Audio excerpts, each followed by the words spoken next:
I did not expect that. You want to play games? Say hello to my little friend.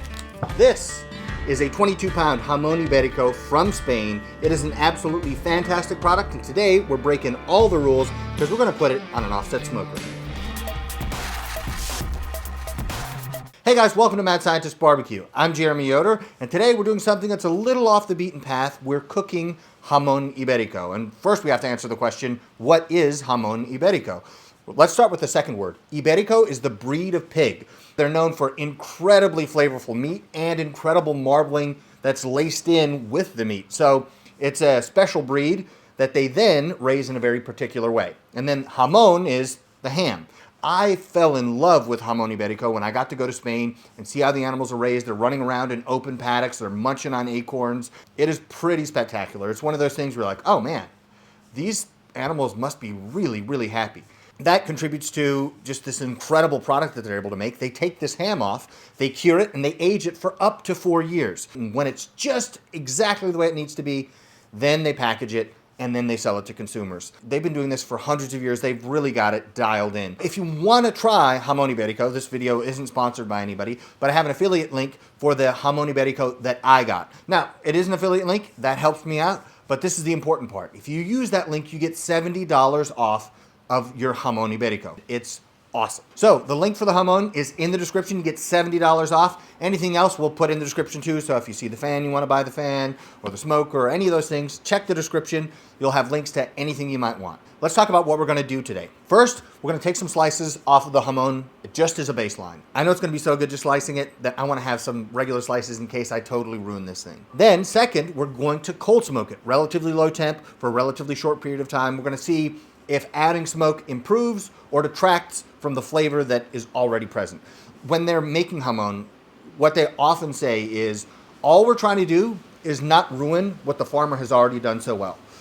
And so in that spirit, I'm hoping not to ruin what they have already done so well in creating this Jamón Ibérico. And then I'm going to take the rest of that jamón, I'm going to put it in the smoker and cook it like I would cook pulled pork. It's going to be very, very different. We're going to cook it to probably 200 degrees. It's probably going to be black on the outside. And I think it's either going to be amazing or really, really bad. So let's get into it. So taking it out of the package, we have, it looks gnarly on the outside. Gives you a pack date, label number, lot number.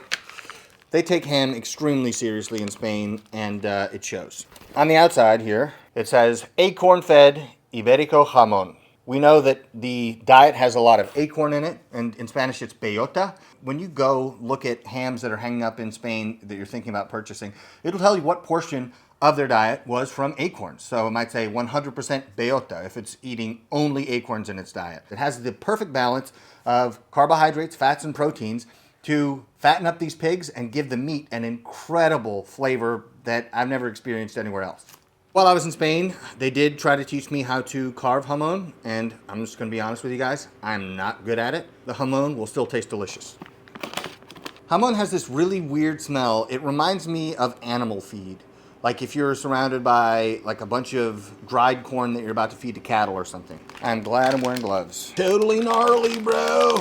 Drain any liquid. I think this is mostly liquid fat. One of the things that's unique about feeding these pigs acorns is that the fatty acid profile of the fat is different. It liquefies at a lower temperature. You can hold it in your hand and it begins to liquefy. So extremely similar to Wagyu in that sense. And that's one of the reasons why it's such a special product and why it's expensive. Oh, okay. Getting close. It smells like wine. I don't know what kind of wine you're drinking. God, come smell it.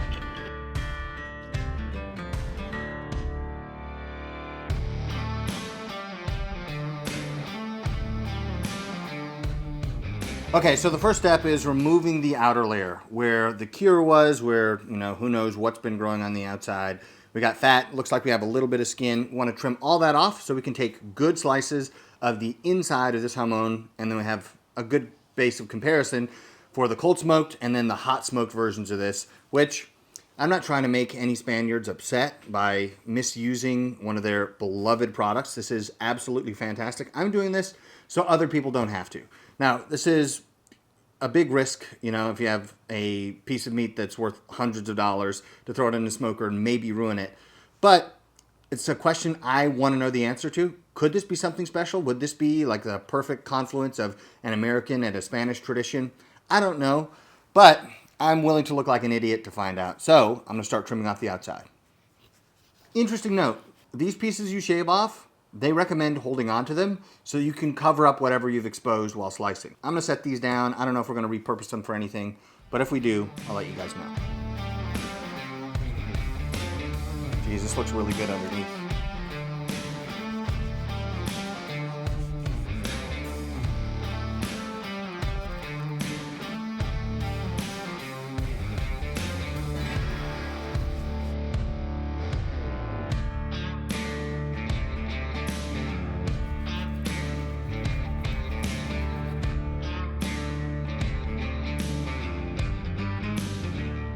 All right, so I've taken off most of the outside layer. There's some on the end here that I'll clean up in a minute with a smaller knife, but we're gonna take our first slices right here. Now, there are different parts of the jamón. If you wanna get really technical, there's the matha, there are other muscles.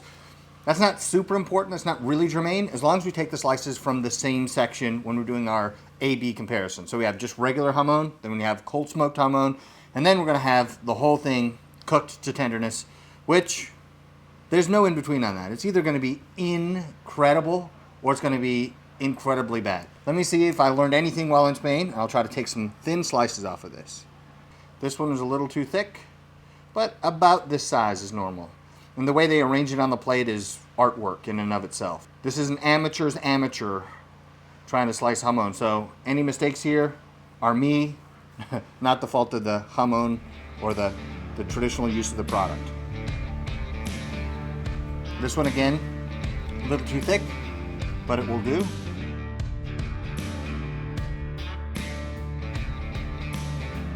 If done properly, it's almost see-through. Yes. So like this. This is the first one that's pretty close. So I'm trying to do thin. Difficult. Just a little wiggle, wiggle, wiggle, and cut through. Hey, that was actually pretty good. There's no other flavor like that. It's just savory. I just want to keep chewing it. Like, you keep wanting to get the flavor. It's actually remarkably difficult to do this. As somebody who spent a lot of time with a knife in his hand, like, I'm not good at this at all. It could be a me problem, but we all struggled, I think.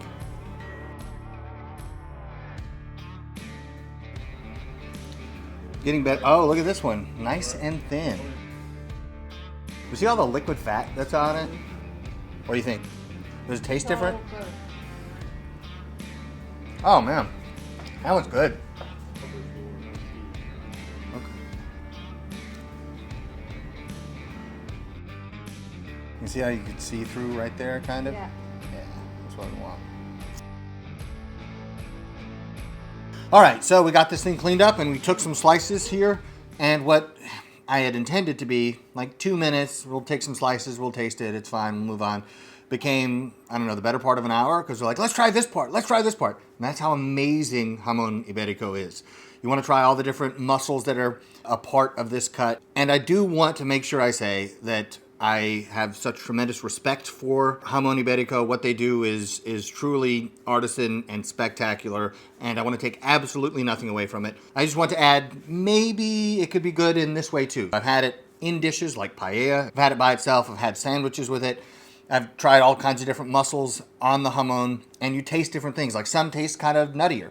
Others taste almost not really sweet in the way that you might think of it, but that fattiness that liquefies, it gives it kind of a sweetness. Also, you get kind of an aged cheese component from, you know, the time this is spent aging, whatever kind of microorganisms have been at work on this piece of meat.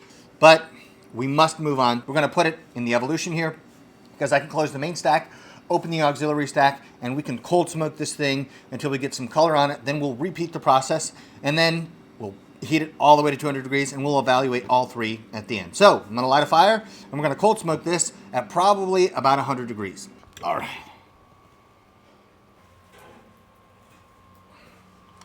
This feels so weird.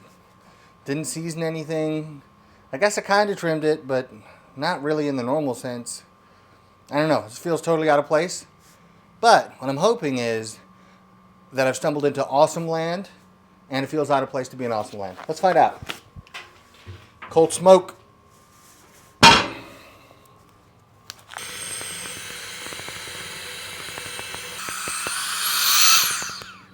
Now on the Mad Scientist Barbecue website. I want to talk to you guys really quickly about how we have this pit set up right now. And we can kind of do this a little easier than in some other pits.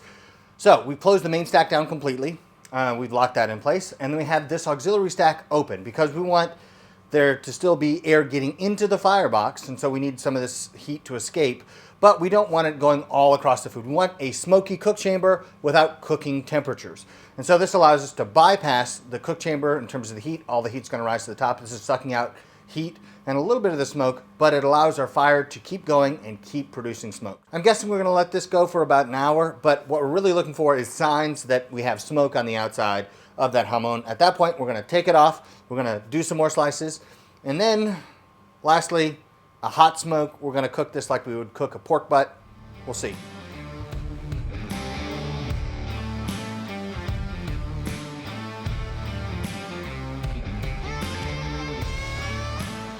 Okay guys, it is time to check on this thing. I think we probably have some good smoke on it, but let's look. Ooh. That definitely looks different. This fat has turned red. The color of the meat has darkened red. That looks a lot more different than I expected. But what we're gonna do, because we're cold smoking this, is you guys can see lazy, lots of smoke, you know, we're not cooking hot. We were between 140 and 150 degrees. I'm going to take this, put plastic wrap on the outside, put it in the fridge, and then we will slice some tomorrow. So we'll have just regular jamon that we can compare to the cold smoked. And then we're going to put this thing on and hot smoke it and take it to tenderness. So let me grab some gloves. We'll pull this thing off, take a look. That looks wild. Gosh. This fat is already liquefying. Oh, that's so crazy. It's getting some sweating. Got redness on the outside, which is kind of a telltale sign of smoke. So let me pull this guy off of here. It's so soft and just, yeah, it's like Wagyu. The smell is really nice. I don't know, this could be awesome. I'm gonna saran wrap it into the fridge. We'll slice it tomorrow, hot smoke it tomorrow, and then we'll see if we discovered, you know, something amazing or I'm just a moron. Both could be true. Actually, guys, I had to show something else to the camera. This was on the smoker at about 140, 150 degrees for an hour. And we started to see really good color. We smelled the smoke on this. You can definitely smell the smoke. We think we put enough smoke on it. We didn't want to heat it too much, though. But we did heat it enough that all of this fat has become, like, translucent. Like, you can kind of see through it. Like, I can see my finger through this fat. I can see it there, I can see it there, I can see it there, I can see it there. It's one of the weirdest things I've ever seen, but it's kind of awesome. And so when I'm typically doing barbecue, I'm trying to cook the fat until it gets this look and is so soft you can poke your finger through it. This one isn't quite so soft, but it has that translucent look that I'm usually after. So I don't know. There's a lot that's like barbecue, but this is definitely very different. So we'll wrap it up, put it in the fridge, and then check in tomorrow. And I honestly cannot wait.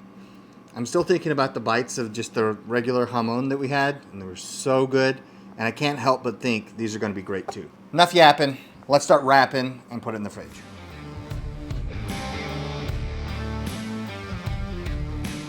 Okay guys, it's the next day and we are going to slice some of this jamon that's been cold smoked. And the reason we've done it this way and we didn't just sample it immediately when it came off the smoker is because we want to see what kind of sticking power the smoke flavor has, because it's unlikely they're going to use an entire jamon in a single event or a single sitting or something like that. And so we want to know what kind of effect this cold smoke has, you know, after 2 or 3 or 4 or 5 days or something similar to that. So we're going to take some slices off of this as a point of comparison. I really want to try it right now, but I think it's probably best to wait. And then we got the smoker fired up. We're going to put it on. So let's get this off, take some slices, and start cooking. Feels weird to say we're cooking this. This is uncharted waters. These are uncharted waters. I hate when singular and plural, it doesn't matter. It's like data. People say the data is clear, but really, no, the data are clear, my friend. The data are clear. Oh yeah, I'm gonna have to lift this guy up. Oh, upsy daisy. Oh man, still smells smoky and good. Let's take some slices here. Oh yeah. No way that's not good. So we'll take off the first layer and then we'll go back and get a second layer so you can see if the smoke penetrated to that level or not. This is a horribly thick slice. There we go.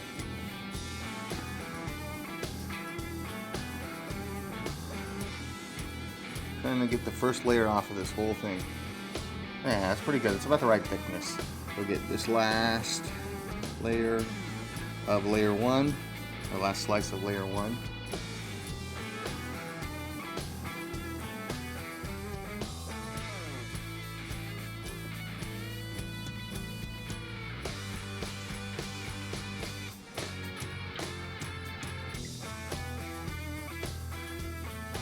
This is pretty good. I'm pretty pleased with that. Yeah. One more. Now, to the smoker, to the bat cave. All right, it's going on. We're going to put it on the Superior Smokers Evolution again, but the configuration is going to be different. Let me show you that after I put this on.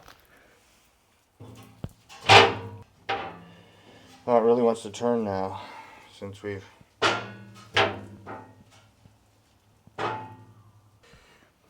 All right. So for this, we're going to have normal smoking configuration. We're going to look for about 250 degrees. We're going to have the damper on the main stack open a little bit, and we're going to have the auxiliary damper completely closed. We're going to go for a nice smoky fire, moderate temperature. So that means I got to add some wood.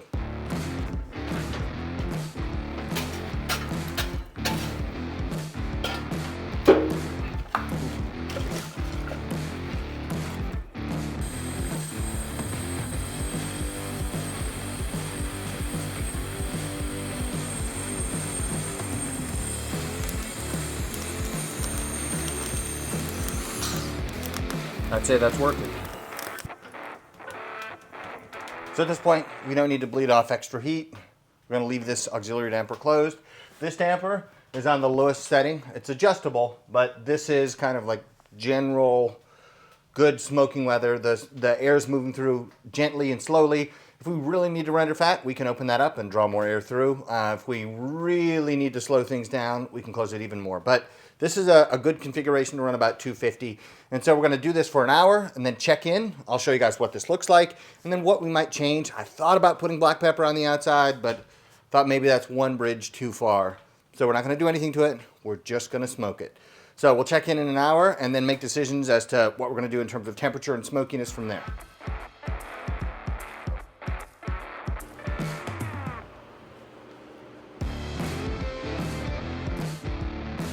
All right, guys, it's been just over an hour. Let's take a peek, and then we'll make some decisions about how we want to proceed. So let's open it up. I'm going to check the temperature. I think it's going to be higher than I would normally expect because it's already been sitting out for years, and so I don't think there's going to be a lot of water evaporation. So I think it'll be a relatively quick cook, but let's open it up. Ooh, starting to get dark. As you guys can see, I put aluminum foil around the shank here because I don't want that to get as dark. It'll be cooler this way. So I'm going to guess that the internal temp on this thing is 80 degrees. 98. 95. It's higher than I expected. I think we're really going to start to see some things change in this cut over the next couple hours. I think we're going to bump to 275. There's so much fat on the outside of this thing that it's just basting all the meat, so I'm not really worried about it drying out. And I think the longer that I cook this, drying out becomes more of a concern. So I'm going to bump up to 275, and then we'll probably check on it again in 2-3 hours, something like that, when we have a substantial change.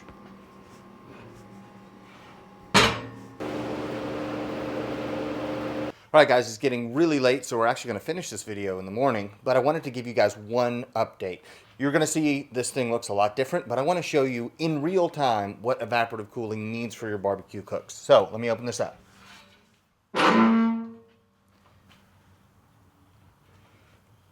All right, so if I poke into the meat here, I'm getting a temp of 197. We're really closing in. But if I poke into this fat, I'm getting a temp that's a lot higher. 223, 4, 5. Why is the fat that much hotter? Because water, boils at 212 degrees Fahrenheit. If there's other stuff dissolved, it can be a little bit higher. But what we're seeing here in real time is the effect of evaporative cooling. Because that meat can evaporate away some water, it's going to not absorb as much heat as the fat will, because it won't be able to evaporate off any of those fat molecules. Instead, it's all going to stick there and continually get hotter. So, evaporative cooling in real time. This is why your brisket stall is a big pain in your butt.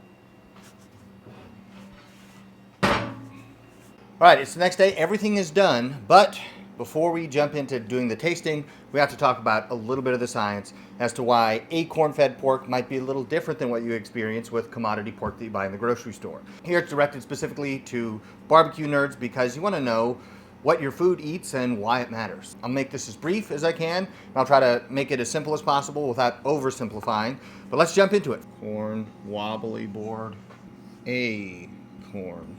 The first thing that's different about these is corn uses something called C4 photosynthesis. Not the energy drink, the kind of photosynthesis. It uses a different form of photosynthesis that does better in hotter, drier climates than the most common C3 photosynthesis, which is exactly what acorns use.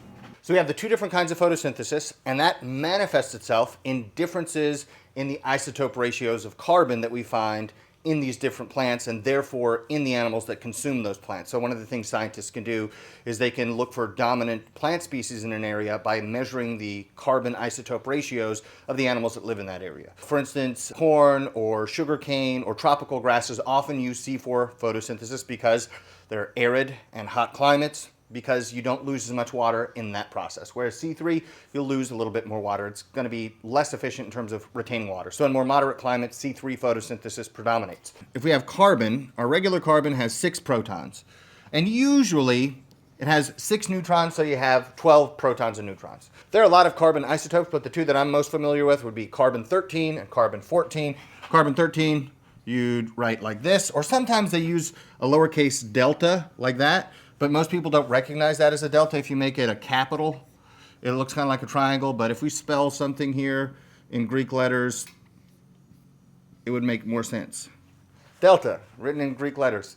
I don't know why that's important. It's not important. So carbon-13 is going to be found more often in C4 photosynthesis because C3 photosynthesis discriminates against that. The differences are profound enough that the isotopes of carbon that are present are going to be different. These differences in photosynthesis are profound enough to change the carbon isotope ratios found in the tissues of the plants that use this process or the animals that consume those plants. Also, you have a very different fatty acid composition in the animals that consume those plants. So with C3 photosynthesis, specifically acorns, you produce a lot of monounsaturated fatty acids in the animals that consume those acorns. That's why the fat renders at such a low temperature. You take a slice of Jamón Ibérico, you put it in your hand, the fat begins to melt. That's an important reason why. And corn produces a different fatty acid profile. So a combination of the breed, Ibérico, plus the photosynthesis method that acorns use, plus the fatty acid composition of the acorns, because in the acorns, you have more than just carbohydrates. You have protein, fats, and carbohydrates, whereas corn is predominantly carbohydrates. Not exclusively, it's not what I'm saying, but it's mostly carbohydrates. And so what you get in terms of the meat that you create by feeding animals these different plant products, you get different flavors, you get different fatty acid profiles, you get different textures, so it matters profoundly to your results as a consumer of this meat what that animal eats. Now, because I don't want to lose the entire audience talking about stuff that I'm writing on the whiteboard, this is what you need to know. The way they raise these Iberico pigs in Spain, well, I guess on the Iberian Peninsula, they're not doing it to maximize efficiency. What they're trying to do is they're maximizing quality because they have the pigs running around all day. And those are calories that the pigs expend that farmer cannot sell. And they're feeding them lots and lots of acorns. They have lots and lots of space. That's expensive. It's not going to put weight on the animal as quickly as possible. Why do they do it that way? Because it's about the results. So I'm going to get the whiteboard out of here, and we're going to do our final taste test of the regular Jamón Ibérico compared to the cold smoked slices. And then we have the giant leg that I'm going to show you in 1 second. We're going to try that. I really don't know how it's going to shake out, but I'm excited. Here we have a couple of samples. These were all before we did anything to the jamon. We kept eating it and kept eating it, and these are kind of the scraps that were left over. So we have just regular jamon. This looks to be on point. Then we have the cold smoked. This is from the outside layer. And then I took a few slices from the layer underneath to see if the smoke managed to penetrate beyond just the surface layer. So, as a baseline, I'm going to try regular jamon.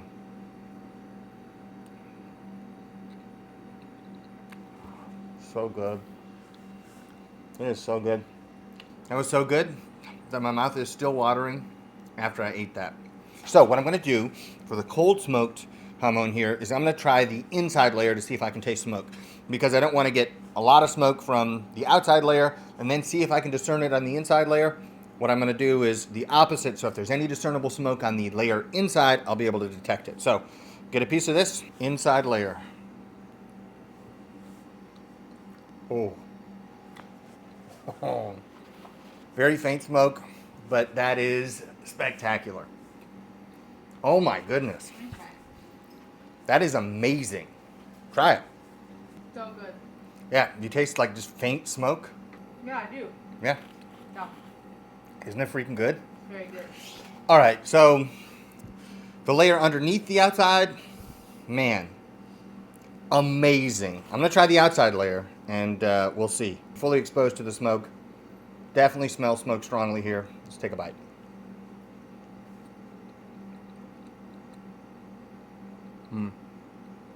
Definitely taste the smoke. It's up front. It might be too powerful. We only did it for about an hour, but it might be too strong on the very outside. Let me try this. Yeah, I think the smoke kind of overpowers the flavor of the jamon if you put it on there for a long time. The flavor that you get from just the regular jamon, since it's been aging for years, is so complex and nuanced that if you add too much smoke flavor, it detracts from the quality of the product. But I think just very little smoke flavor, like if you did 15 minutes on the smoke or something like that, it is spectacular. All the slices that came from underneath are the best slices I've had on that entire ham. So these are all great. The slices that came from just underneath the layer that got smoked are my favorite so far. It is so, so good. A lot of smoke on the outside layers, I didn't care for, which makes me think on the whole ham that we put in the smoker and hot smoked that it might be the same thing. But we're not gonna know until we try, because we have the whole thing and only the outside is exposed to smoke. I'm gonna go grab that, we're gonna sample it, and let you know what you think. As we were getting ready to bring the whole jamon out here, I tried another piece from the outside because I was like, that was so strange. And I gotta tell you, it was so good. It was the best bite I've had so far. It changes the flavor. So you have all the nuance and kind of like the cheesy notes and all the complexity underneath, and then you have like a clear signal of smoke that goes along with it. It doesn't cover it up. It just works really, really well. I don't know what was up with that first piece that I had. I don't know if it was cut too thick or something. I'm gonna try one more here. That is so good. I could see that you could easily over smoke the outside. I think I maybe just got like a corner bit that was super smoky, and that was too much. But the rest of these, I am a huge fan of the cold smoke. Probably just like 30 minutes on the cold smoke, and you're there. That was so, so good. Let's go see what cooking like pulled pork does. All right, so as you guys can see, the meat contracted a lot, actually separated off this bone. One interesting thing is when you go to Spain and they're slicing Jamón Ibérico, the bone comes out this clean because they get every single piece of meat off the bone. That's how much they value Jamón Ibérico. By the way, if you want to order one, I have a link in the description. You can order them from anywhere. That's just the best place I've found. And you get a discount. But if I touch this fat, it is extremely well rendered. You even get these little strings that kind of stick to your finger when you poke it. It's really, really nice. And so I think what I'm going to have to do is just take a chunk. I'll try some from the inside, some from the outside. And yeah, we'll just see. So we'll see how tender this is. Tender enough. Oh, look at that. Kind of reminds me of brisket. There's just, you guys can see just the fat dripping. I want to show you this side. The fat's just dripping off of this. So I don't think it's going to be dry. That is wild. Okay. So here we have some inside meat that was just under the fat layer. very soft, obviously. Super, super red, presumably from the curing process. Ooh, smells good.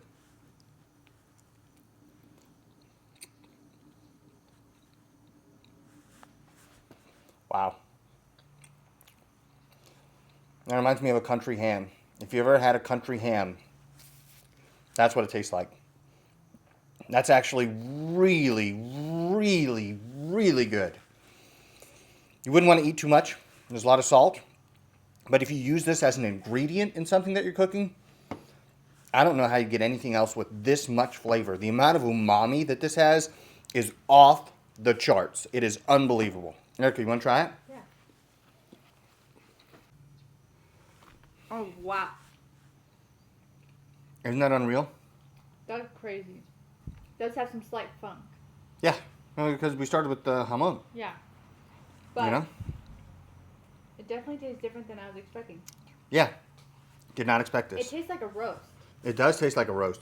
But like, do you get what I mean about the savoriness? The Yeah, umami is just definitely. off the charts. Yeah, for sure. I don't think I've ever, okay. Tastes like an umami roast. Yeah, it's just like, if you turned umami into a cut of meat, it would be this. Yeah, and it's delicious. It's so good. Now, this is what I would be tempted to make. Feel free to laugh at me. But if you had some cabbage and you took like a chunk of this and tossed it in there to add salt and porkiness, oh my goodness, would it be good. So when we moved to Kentucky, if anybody knows what fatback is, a salty, fatty cut of pork that you can throw in like beans or something, this would be absolutely spectacular used in that way. This is kind of too salty, a little funky to be used to make like a pulled pork sandwich, but this in combination as like a flavoring agent with other stuff would be absolutely out of sight. Similar to how we used slices of jamón ibérico in paella when we were in Spain. As an ingredient, this is spectacular. What I'm probably going to do with this is I'm going to vacuum seal it, freeze it, and then I can use it if I want to make green beans and I want them to taste like $1,000,000. Toss a little bit of this in there. Now, one of the things I need to caution you guys about if you're going to try this with the cold smoke or the hot smoke is that the presence of smoke and the higher temperature associated with it can cause some oxidative stress to this product. So they probably don't have a way to measure how long it stays good after you smoked it. So I would say caution there, be careful. But the curing eliminates a lot of things that might otherwise grow. The smoking eliminates things that might otherwise grow. And then if you vacuum seal and freeze it, it would limit any kind of microbial growth. So, was this a success? It is infinitely better than I thought it was going to be. I've thought for sure I'm going to put this in the smoker and then it'll be a disaster, but we can all laugh together and say, haha, what a moron that guy is. And that's fine. I don't mind being wrong. That's totally fine with me. But this is truly something spectacular. Let me try taking off some more of this. You guys can look. There's so much of the water that's evaporated away. You just have these concentrated strands of just pure flavor. And cooking it like this, you can add, delicate amounts. Nothing else in the world smells like that. I just had an Apocalypse Now flashback. You smell that, son? Nothing else in the world smells like that. That's napalm, son. I love the smell of napalm in the morning. Oh my goodness. That is so good. Okay. Too potent and concentrated to eat as a standalone item or even as part of a pulled pork sandwich. But if you had a pulled pork sandwich, and you have all the ingredients, you have your slaw, you have your sauce, all that stuff. If you just took this much of this jamón ibérico and spread it across the top of the sandwich, it would elevate it substantially. The amount of umami that you get is out of this world. It's almost like anchovies where you just add a little bit and it's unbelievable. This is so good. So, I hope you guys enjoyed this video. If you did, let me know. If you guys liked the whiteboard stuff, I can do a lot more of that and jump back into my teaching days. If you're like, hey, buddy, we're not chemists. I don't need to worry about that. I'm just trying to cook good meat. That's fine. Let me know that too. I really hope you enjoyed it. If you did, hit the like button. You can subscribe to the channel. You can also follow me on Patreon and all social media at Mad Scientist Barbecue. Thank you guys for watching. Genuinely, I appreciate you guys watching. I'll see you next time. Want to try this? You described it really well. I thought this was going to be gross. Me too. Can you believe how good it is? No. This is insane. Oh my goodness, So why is it salty. so good? I thought for sure this is a recipe for disaster, but I was like prepared for it. I already had all the stuff planned out I was going to say to the people who would be like, how dare you desecrate that Jamón Ibérico that way? And I was like, hey, I'm not trying to disrespect it. I just want to know. And I'm so glad I know now. This is so, Yeah, like- so good. These Like, little I know, strands. just get this much. Yeah, like this much. You know what it reminds me of a little bit? When I was a kid, back in the day, they used to sell beef jerky in cans that looked like a can of dip. And we used to walk around, pop, pop, pop, pop, pop, pop, pop, because we thought we were awesome, and we'd like go to Little League practice, throw one of those in. This kind of reminds me of that. Like, it's pretty salty. The umami is even 10 times more than that. But all the things that made me love beef jerky make me love this. Unreal. All right. Yeah, I thought it was gonna be gray, and I thought it was gonna turn out. I thought it was going to be gray and gross and like slightly I thought it was going to be dried out and it would just be like a salt bomb and taste like you're licking a salt lick. I thought the smoke would be non-complimentary. I thought it would fight with the flavors that are so delicate in the jamón. But instead, we have like a perfect balance where you mix this up. You have just as part of the orchestra the flavor of smoke. And then you have all those other flavors that you associate with jamón still present. And then we have this texture. And oh my goodness, I'm blown away. I cannot believe it. This is not at all what I expected. But I want to use this in future content because this is so spectacular. Like I said, if you guys want to order a jamón, there's a link in the description that gives you a discount. Don't feel any pressure to use it, but you'll get the best price and you'll get an absolutely stellar quality product. I can verify as somebody who's eaten a lot of that jamón, especially in Spain. So, vacuum seal, and then this concept lives to fight another day. Thank you guys so much. I'll see you next time. I did not expect that. I did not expect that.